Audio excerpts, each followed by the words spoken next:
안녕하세요, 레브렉스입니다. 지난 CES 2025 당시에 에이수스 ROG가 공개한 게이밍 노트북 중에 제가 히어로 모델로 생각된다고 했던 게 있죠. 기억하는 분들 있겠죠? 요 녀석 ROG 스트릭스 스카 기억나신 분들 계실 거라고 믿습니다. 출시 전에 미리 이렇게 살펴볼 기회가 생겨가지고 써봤습니다.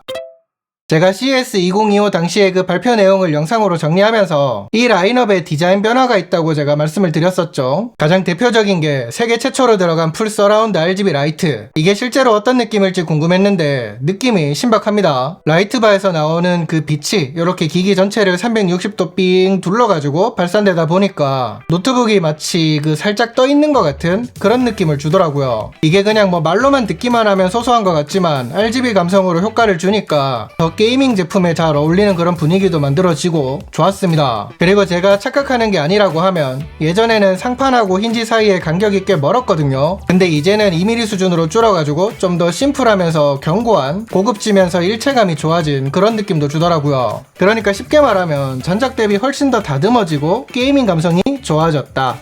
상판 이야기를 한 김에 요 녀석 말이죠. 원래 제피러스 시리즈에 들어가던 애니메 비전 어레이를 탑재했습니다. 단순히 게이밍에 어울리는 감성만 제공하는 게 아니라 이거를 통해 가지고 다양한 커스터마이징이 가능하다 보니까 사용자의 그 개성도 반영할 수 있고, 계속 말하지만 예전보다 확실히 차별화되는 게 많이 들어갔어요. 사실 요런 거 외에도 뭐 매끈하고 시원한 표면의 느낌이라든지 키보드 배열, 숫자 패드가 포함된 터치패드 등 해가지고 말하고 싶은 건 많은데 이걸 다 말하면 너무 길어질 것 같은데 아니다. 그래도 또 이제 노트북인데 키보드 이야기 같은 걸 빼놓고 가는 건 또 섭섭하죠. 그래서 간단하게만 좀 짚으면 이 키보드 키감, 일반적인 사무용 그런 노트북하고 키감은 완전히 다릅니다. 왜 이제 그런 것들은 단단하면서도 좀 경쾌한 그런 느낌 있잖아요. 근데 이건 아니에요. 손가락에 부담은 덜하면서 조금 부드럽달까? 소음도 적고 그런 타입이라고 이해를 하시면 될 것 같습니다. 그러니까 이것도 한마디로 좀 정리를 하면 일반적인 작업에서의 뭐 타건감은 당연하고요. 게이밍에서도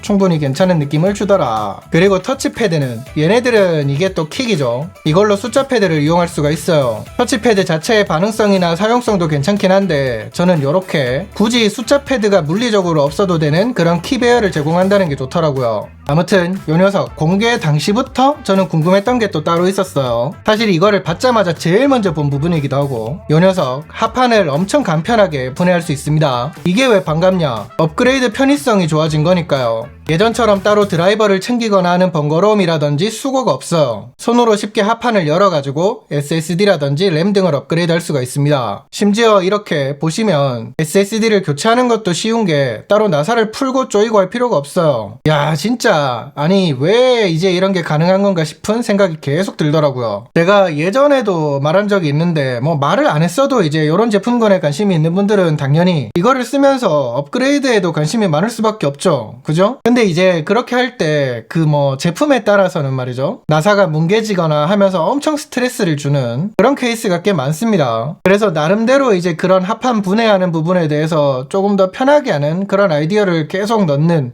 제품들이 계속 있었는데, 이거는 그렇게 따지면 진짜 혁신이 아닌가. 그러니까 이 아이디어는 진짜 칭찬합니다. 많은 제조사가 요거는 좀 본따가지고 적용을 했으면 좋겠다. 참고로 좌우 인터페이스 구성을 보면 썬더볼트 5 포트 2개, USB 3.2 젠2 타입 A 포트 3개, 2.5GBps 램 포트, HDMI 2.1 포트, 3.5mm 콤보 오디오 잭 등이 포함되어 있습니다. 뭐 외관이나 특징은 요 정도로 보고 넘어가시죠.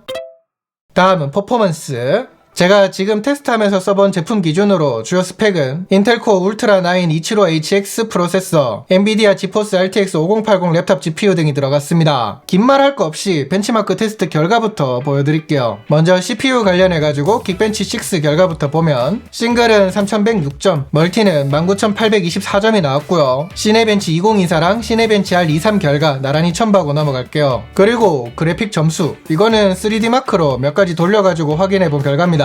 근데 이제 이런 점수도 물론 중요하고 어느 정도 성능을 체감하는 데 좋은 지표가 되지만, 이런 제품군은 사실 실제로 게임을 할 때 어떠냐가 더 중요하잖아요. 그리고 게임 벤치마크 쪽이 더 궁금하기도 하고, 탑재된 하드웨어에서 제공하는 기술도 체감되는 부분에 미치는 영향도 커지고 하니까, 그쵸? 예를 들어서 공부를 좀 해보니까 50 시리즈 GPU가 멀티프레임 생성 기술이 포함된 DLSS4를 사용해가지고 프레임 속도를 최대 8배까지 높이고, 엔비디아 리플렉스 2를 사용해서 대기 시간을 최대 75%까지 줄이는 등의 특징이 있다고 알려져 있더라고요. 그래서 게임 벤치도 살펴봤습니다. 아까 했던 벤치마크 포함해가지고 지금 하는 모든 게임 테스트는 전원 연결하고 터보 모드 기준에서 진행을 했고요. 이런 게임 같은 경우에는 2.5K 최대 해상도, 그래픽은 가장 높은 옵션으로 맞췄고 프레임 생성 옵션이 있는 거는 켜고 진행을 했습니다.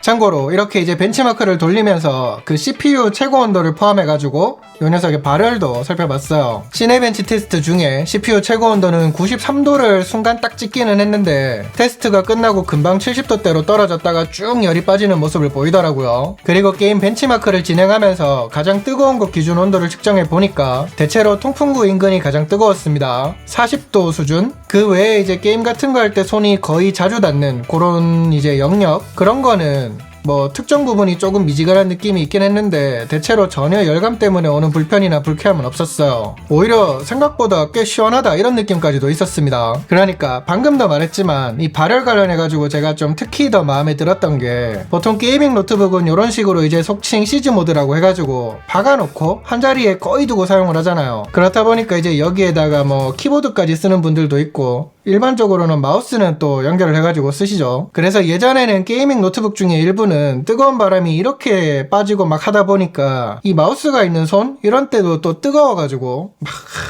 기분 나쁘고 그런 게 있었단 말이죠. 근데 이 녀석은 뜨거운 공기가 뒤로만 빠져요. 그러니까 힌지 뒤쪽으로만 나가가지고 이 옆으로 손이 있어도 그 열 때문에 불쾌함이 없다. 이런 처리가 사용자 입장에서는 별거 아닌 것 같지만 정말 좋더라고요. 참고로 예전 영상에서도 언급을 했지만 이번 스트릭스 라인업은 트라이팬 디자인이 열 관리에서 핵심이기도 합니다. 두 개 팬은 신선한 바람을 내부로 보내서 시원함을 유지하게 하고 세 번째 보조팬은 GPU와 VRAM에서 나오는 열을 히트싱크로 전달해서 쿨링 성능을 향상시킨다고 해요. 이제 이런 처리 등이 들어가면서 예전보다 발열 관리가 좀 더 좋아진 게 아닌가 그런 생각이 들었어요.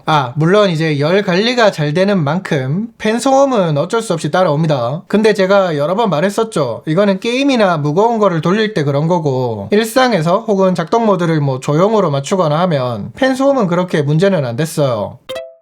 그 다음은 디스플레이. ROG 스트릭스 스카 16은 16:10 화면비, 2.5K 해상도, 최대 240Hz 고주사율, 1200니트 최대 밝기의 네뷸라 HDR 디스플레이를 탑재하고 있습니다. 게이밍 노트북이라고 해가지고 이 디스플레이가 뭐 무난해도 된다 이런 거는 말이 안 되죠. 오히려 게이밍 노트북이 더 디스플레이가 좋아야 되죠. 그죠? 이 녀석 DCI-P3 색영역 100%를 커버하고 돌비 비전 등을 지원하면서 콘텐츠 감상에서도 만족감이 높았습니다. 게다가 미니 LED 디스플레이가 탑재되면서 패널이 한 단계 업그레이드 된 거를 엄청 강조하더라고요. 미니 LED 패널이 주는 효과? 강점은 태블릿 같은 거를 소개하면서 제가 여러 번 설명드린 적이 있죠. 색 표현력에서 더 생생함을 경험할 수가 있다. 그리고 게이밍 노트북이지만서도 베젤폭이 얇아서 화면 몰입감이 좋은 것도 마음에 들었어요. 그러니까 투박하지 않아서 좋더라고요. 이번 시리즈의 디스플레이는 ACR 필름을 2겹 더 추가한 게 특징이라고 합니다. 반사광을 55% 줄이고 최대 4.5배 향상된 명암비를 제공하면서 생생한 표현력을 끌어올렸다는 게 제조사 설명입니다. 실제로 디스플레이는 써봤을 때 대부분 다 만족하지 않을까 그런 느낌. 그리고 뭐 사운드를 잠깐 이야기를 해볼까요? 이번 2025 스트릭스 라인업은 돌비 애트모스를 지원하는 고성능 스피커 2개를 탑재하고 있습니다. 돌비 애트모스로 구동되는 가상 5.1.2 채널 서라운드 사운드 덕분에 게임이라든지 컨텐츠 감상에서 입체적인 사운드 효과를 느낄 수가 있는 게 좋더라고요. 이제 이런 게 바로 체감이 되실진 모르겠는데 그래도 또 참고가 되시게끔 샘플 잠깐 들려드릴게요.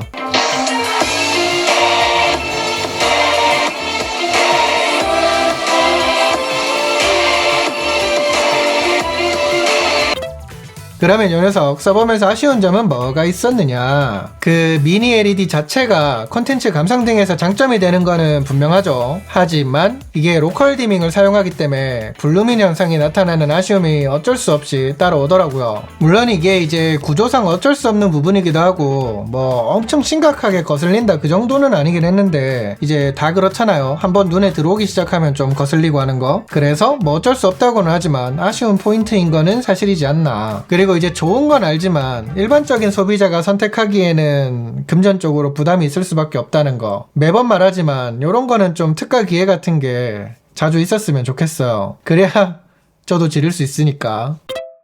뭐 그렇습니다. 당연한 말이지만 요 녀석 휴대성에 특화된 노트북을 찾는다고 하면 이거는 후보군에 두면 안 돼요. 오히려 이제 아까 잠깐 말했지만 거의 대부분을 한자리에 두고 쓰는, 그러면서 동시에 최고 수준의 고성능을 원하는 사람들이 이제 고민하면 좋은 제품이라는 거, 그런 분들이 이거 후보군에 두고 살펴보시면 좋지 않나 그런 생각이 듭니다. 게이밍 감성 충만한 노트북을 찾는다고 하면 특히 더요. 오늘 영상은 여기까지 하겠습니다. 뭐 혹시 이 녀석에 대해서 궁금한 게 있다 하시면 댓글 많이 주시고요. 저는 또 금방 다른 영상으로 돌아오도록 하겠습니다. 감사합니다. 빠빠이. 근데 또 이런 묵직한 노트북을 쓰다 보면 좋은 것도 있어요. 그냥 자연스럽게 운동이 됩니다.